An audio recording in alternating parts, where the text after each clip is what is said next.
Hey Goobers, welcome back to Inboxed. Y'all seemed to really enjoy the first episode, and I've gotten a good amount of feedback on it, so let's give it another go, shall we? Today's episode is a musical one, so if you've got Spotify on quietly on your other device or monitor, and I know you do, you might want to pause it. We'll be playing a few short clips here and there of some of the songs I've produced, just for reference. But don't worry, you won't be forced to listen to entire songs here. Definitely no 8 billion long prog epics or anything like that. But without further ado, let's get started, shall we? Our first email today comes from Eva. Hey Goob, I'm genuinely curious. What's the most fun you've had with one of the songs or covers you've done in the past? Something where it's just been a breeze and you've been super happy with the end result. What's the song you've been most proud of?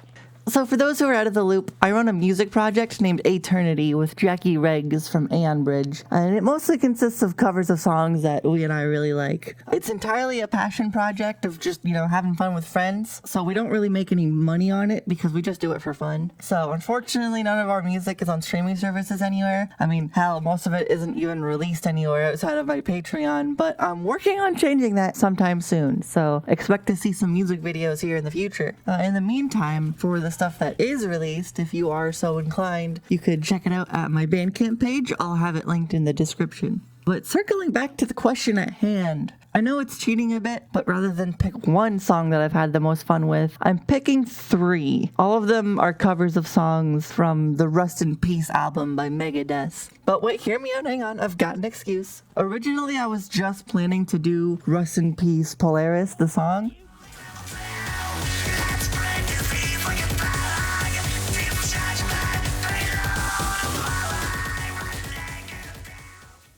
But around the time I was working on it, Jackie had gotten the entire album thoroughly stuck in my head, and I just couldn't help myself. So I pretty much just ended up doing Rust in Peace Polaris, as well as Holy Wars, The Punishment Due, and Tornado of Souls, all within like a week of each other. They're all even in the same project file, which is just labeled Rust in Peace, because I was, again, just planning to do the one, and then just kept doing some more.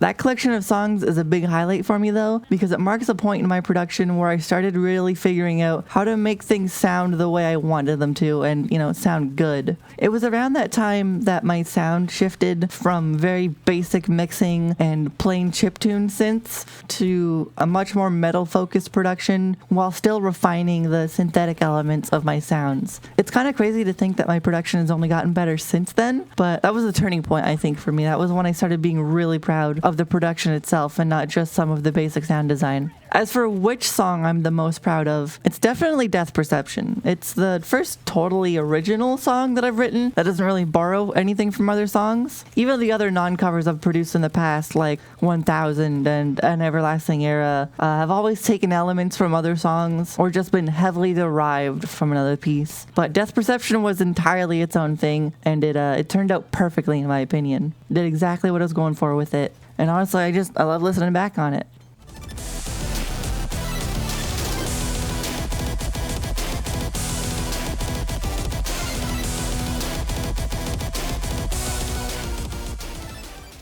So, continuing this journey in self-indulgence, we have an email from none other than Jackie themselves. What is your favorite part of working on music? You do a lot of covers, so is it transcription, the final product, or something else? Who would you say your biggest influences are to the sound of Æternity? Jackie, less than 3.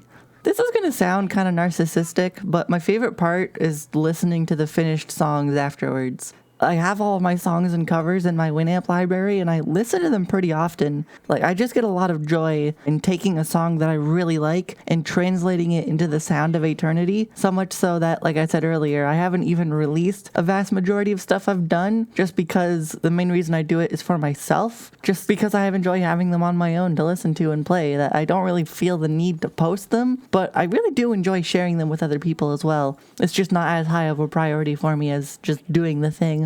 I'm very fortunate that I don't really put myself down with seeing all the little tiny mistakes and stuff after a piece of work is done. Like, don't get me wrong, I'm still critical of myself and always looking to improve. So anytime I'm listening to older pieces, I can still hear the mistakes that I made or, think of things I would want to change if I were to redo it nowadays. But it doesn't get in the way of my enjoyment of the music, thankfully. I'm just not the type of artist that can't stand their finished work after it's done.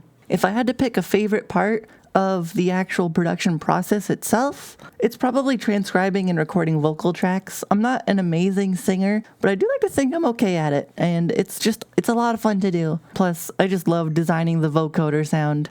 You can't see it, but I'm doing the 3 face right now. You didn't ask this, but I'm gonna take the opportunity to complain anyway. My least favorite part of the production process is transcribing drums. I hate it. I hate it so much. I get no joy from producing drums at all. The less work I have to do on drums, the better. Thankfully, many of the songs that I end up covering have drum charts already done for them from like the Rock Band games or just other places, and I can just use those to heavily reference and significantly reduce the amount of work I have to put into actually transcribing the drums. But God, I don't know what it is. Charting drums, transcribing drums, my brain, it no worky, it bad, no thanks. And just to balance out the good with the bad, I'll give you something that I both love and hate doing with my music, and that is collaboration. I absolutely love having my friends on my music, getting to share the creative process with them. It's super fun. I always enjoy it. I always have a good time.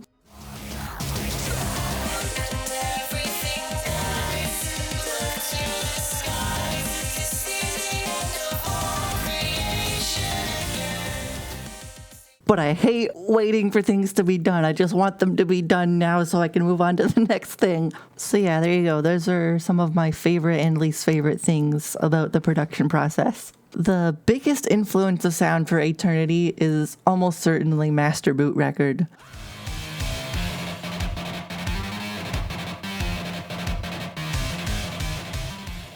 I love that super heavily synthesized sound that's also got tons of metal slipped in. And as you can imagine, my sound is also super chiptune inspired. I absolutely have a love for chiptune and old school video game soundtracks, just ingrained in my bones. I mean, hell, most of the tracks in Æternity songs are powered by an NES synth emulator with just an absolute ton of audio effects slapped on. 8-bit synths, my beloved.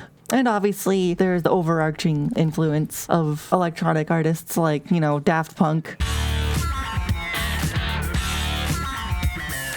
Probably the biggest one for my general aesthetic and taste in music, and I feel like a lot of that has transformed itself into Æternity. I've even done the Human After All cover, which was a lot of fun. Fun fact about the Human After All cover that I did, I literally dreamt that I was doing that cover and then woke up and decided, oh, okay, I guess I'm doing that today, and then did that entire cover in one shot.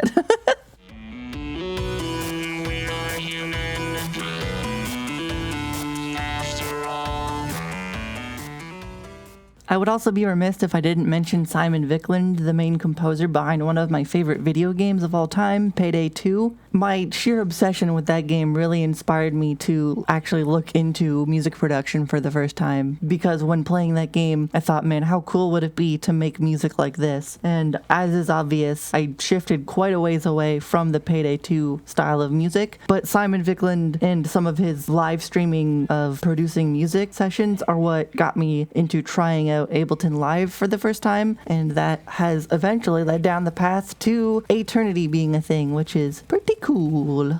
And that just about wraps up my thoughts for today's emails. Apologies for the very self-centered episode today, but it just kind of worked out that way with the questions I got this time around. But what about you, dear viewer? Got anything on your mind? Whether it's questions about me, questions about life, questions about the world, or even just experiences that you might want opinions on, send me an email. inbox.eternal.ae is the place to write. I'd love to hear from you. Or if you'd prefer, you can also send in a submission to the Google form, which is linked in the description. Thank you very much for watching. It is much appreciated. As always, my name has been Aaron Eternal, and I'll see you next time.